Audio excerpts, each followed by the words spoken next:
The date was April 27, 1865. Just 2 weeks prior, the Civil War, the bloodiest conflict in American history, had officially ended with Robert E. Lee's surrender at Appomattox. A country, weary, fractured, and still reeling from the sudden shock of President Lincoln's assassination, breathed a hesitant, collective sigh of relief. For thousands of Union soldiers imprisoned in the brutal Confederate camps of Andersonville and Cahaba, this meant one thing: freedom, and a precious ticket home to their families and their lives. They had survived hell, and now they were safe. Our scene is the mighty Mississippi River, just north of Memphis, Tennessee. It is a peaceful, dark night, illuminated only by a sliver of moon reflecting off the slow-moving current. The colossal, ornate Mississippi River steamboat, the Sultana, floats majestically, her enormous paddlewheel turning the water into a churning foam. She was a spectacle of American ingenuity, nearly 260 feet long, designed for trade and luxury. But tonight, it wasn't carrying cotton or wealthy passengers. It was carrying the human spoils of war. Over 2,000 recently released Union prisoners. These men, malnourished, ill, and scarred, were finally going home. They had survived the worst, and now, they slept with the hope of dawn. They had no way of knowing that, in just a few short hours, they would be thrust into a disaster so swift, so brutal, that it would claim more American lives than the sinking of the Titanic, yet be swallowed whole by the tumultuous history it followed. This is the story of the Sultana, a catastrophe born not of ice or storm, but of extreme corruption, criminal neglect, and a deliberate government cover-up. The Sultana was powered by 4 massive steam boilers, the veritable beating heart of the vessel. They were intricate high-pressure machines, and at the center of our tragedy is the insidious combination of greed and systemic failure. In the frantic days immediately following the war, Captain J. Cas Mason, the vessel's owner and master, was under immense pressure and immense temptation to maximize profit in the chaotic post-war rush. The U.S. government, desperate to repatriate its men quickly, was paying 5 per enlisted man and 10 per officer to transport the freed prisoners, a massive contract ripe for exploitation. The Sultana's legal and safe capacity, according to official regulations, was just 376 passengers. But Captain Mason, motivated by the promise of tens of thousands of dollars, struck a corrupt deal with Colonel Reuben Hatch, the notorious chief quartermaster in Vicksburg. Hatch, known throughout the department for his unscrupulous and fast money deals, ensured that the Sultana received the exclusive, immensely lucrative contract. The final manifest would list 950 paroled soldiers, plus a few hundred civilian passengers, crew, and other travelers. In total, over 2,100 people were crammed onto a vessel designed for less than 400. The men were packed shoulder to shoulder on every deck, balcony, and staircase, even forced onto the hurricane deck and the space between the massive smokestacks. She was a floating death trap, dangerously overburdened and horrifically unstable, riding precariously low in the water. Compounding this deadly overcrowding was the critical, unnoticed flaw lurking in the vessel's most vital machinery. Days earlier, near Vicksburg, one of the 4 boilers had been discovered to have a dangerous, leaking bulge. A proper, safe, and professional repair which would have necessitated the complete replacement of the bulging plate to handle the required pressure would have taken 3 days. These were days the captain was unwilling to lose, as every hour meant a potential loss of tens of thousands of dollars. Instead, he ordered a rushed, insufficient patch job, a quick fix known as a sister patch, a temporary measurement only for calm, low-pressure sailing. This criminal negligence was compounded by the engineers' decision to operate the vessel in dangerously low and silty river water, full of mud and debris that could quickly clog and damage the boiler's systems. The routine safety measures, the daily vigilance required to maintain a steam vessel, were utterly ignored. Another victim of the get home fast and get rich quick mentality that pervaded the post-war South. Complacency, fueled by financial greed, had created a lethal, high-pressure ticking time bomb. The catastrophic pressure point was building, hidden beneath the veneer of a peaceful journey home and the pervasive, criminal haste to claim war profits.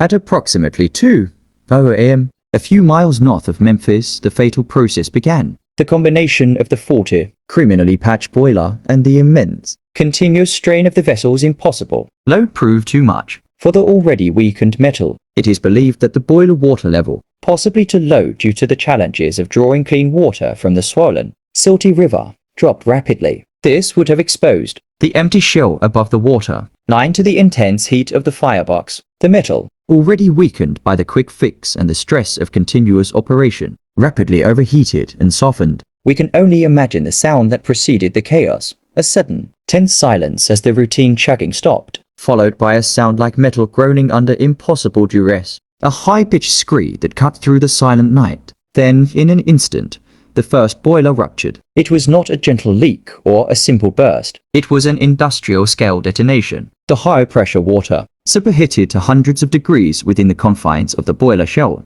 violently flashed into an unimaginably expanding wave of explosive power and steam. The initial blast tore through the forward decks with the force of a massive, localized bomb. The effects were instant and absolute. Men sleeping directly above the engine room were not simply killed. They were obliterated by the sheer concussive energy. For those further away, the terror was a searing, unimaginable inferno of superheated steam. The escaping gas, hotter than molten metal, swept across the packed decks like a scythe, instantly scalding and flaying hundreds of sleeping soldiers alive in their beds. They woke not to a world of warning, but to a world of white-hot agony. The piercing screams were immediate. The sound of 2,000 men in the sudden, agonizing throes of a mechanical catastrophe they could not possibly comprehend. The initial explosion was quickly followed by a second, and then a third and fourth rupture. As the chain reaction of failure engulfed all the boilers, the cumulative blast tore the entire wooden center of the steamboat wide open, immediately causing the two massive, 100-foot smokestacks to collapse.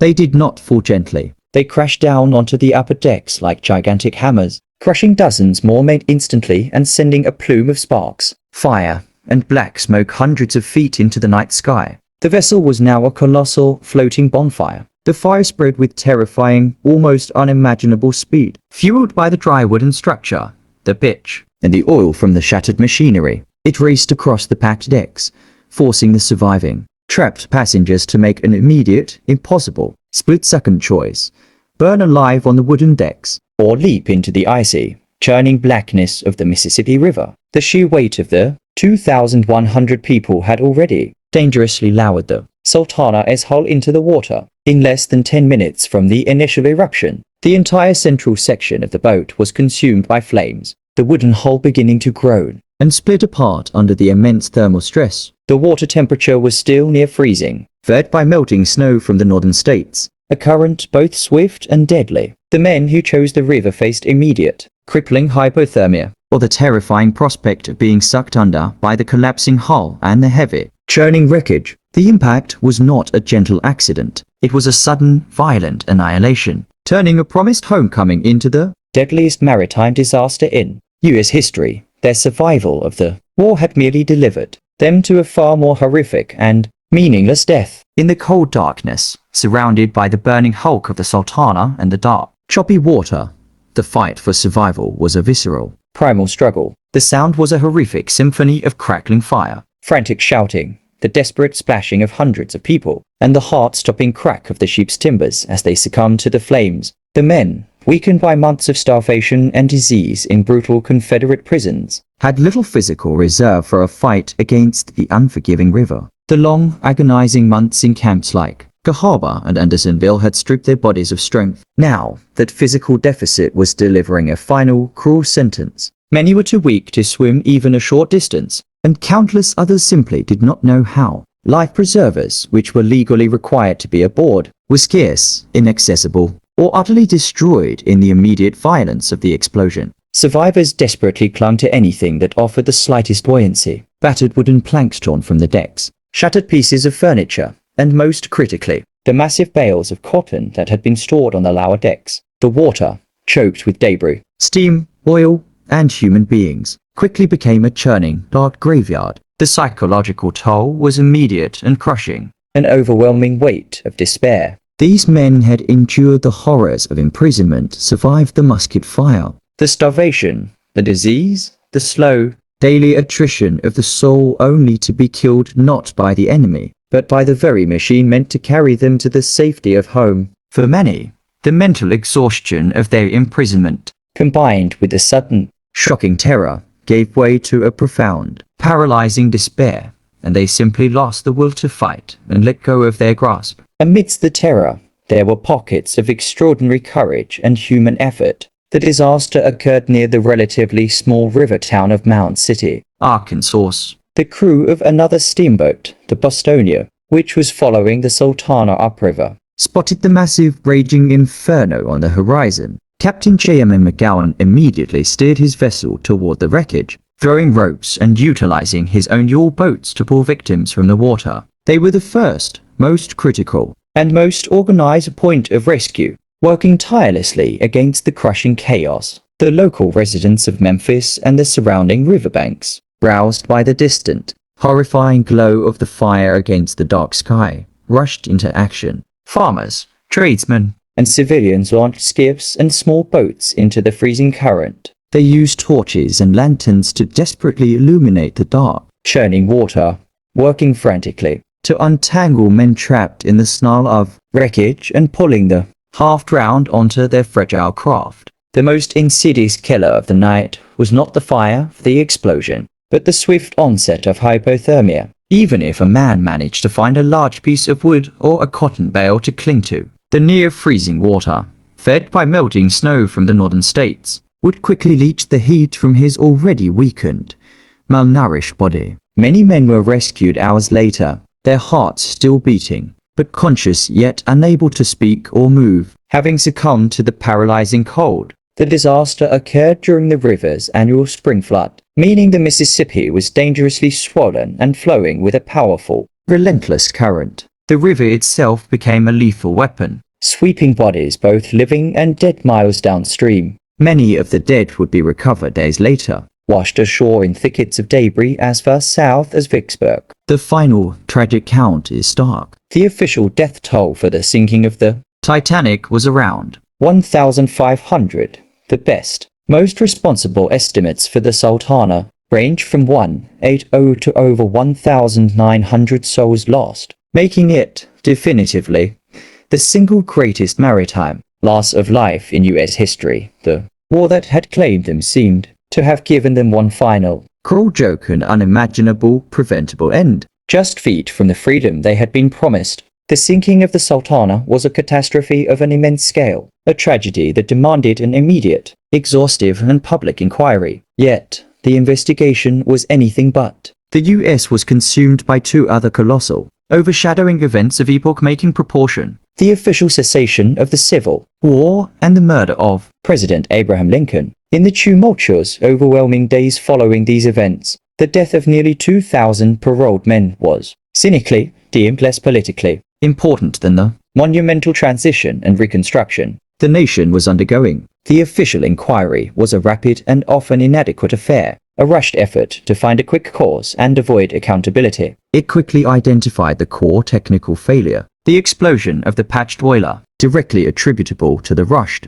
substandard repair and the criminal, unforgivable overloading of the vessel. However, the systemic corruption, the lucrative handshake deal between Captain Mason and Colonel Hatch, that was the true root cause, was meticulously and carefully minimized. While the initial inquiry implicated several officers and civilian figures, including Captain Mason, who conveniently died in the disaster, and Colonel Hatch, almost none faced serious or lasting consequences. Colonel Hatch, the quartermaster who facilitated the overloading, was allowed to resign and avoid a formal court-martial, his powerful political and military connections ensuring he escaped punishment completely. The official findings essentially vanished into the bureaucratic noise and the massive historical record of a nation rebuilding itself. There was no justice, no loud public outcry, and no national moment of mourning.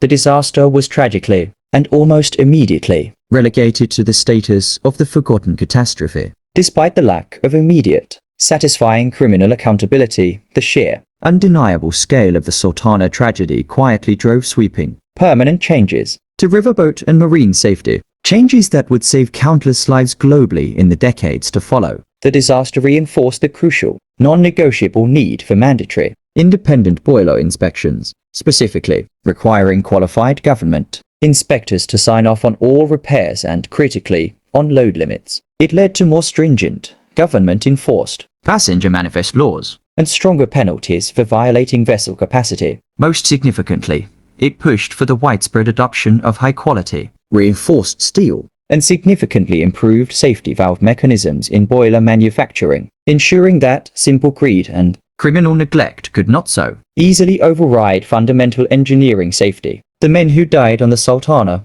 helped write the maritime safety codes of the modern world, making their sacrifice a lasting, though unheralded, legacy. The story of the Sultana is a haunting, profound lesson in the true cost of corruption and systemic complacency. It is the reminder that in the moments immediately following a great, world-changing crisis, the smallest, most personal, and most preventable tragedies can be catastrophically overlooked by the blinding rush of history. Over 1,800 men survived the terrible, acknowledged violence of war, only to perish due to a bribe and a criminally faulty patch, a preventable human failing that stands as one of the darkest stains on American maritime history. Today, a small, unassuming monument in Memphis stands largely alone, a solitary sentinel guarding the names of the dead. The Great Disaster remains a historical footnote, a silent, chilling testament to the thousands of veterans who never made it the final mile home. The lesson is clear and unforgettable. Systemic failures, unseen and unaddressed, are often far more destructive than the visible enemy. The end of a conflict does not mean the end of danger. It only shifts the source. These men died from known forces: steam, fire, and cold, all magnified by human greed and neglect. But what happens when the forces that kill are entirely unknown? What happens when a disaster is not caused by human error, but by an inexplicable, unseen menace? Join us next time as we investigate one of the greatest unsolved mysteries of the 20th century, the Dyatlov Pass incident, where 9 experienced hikers died in the frigid Russian wilderness under circumstances that defy all rational, scientific, and logical explanation. Their campsite was found intact, their injuries were bizarre, and their panic remains a chilling question mark to this day.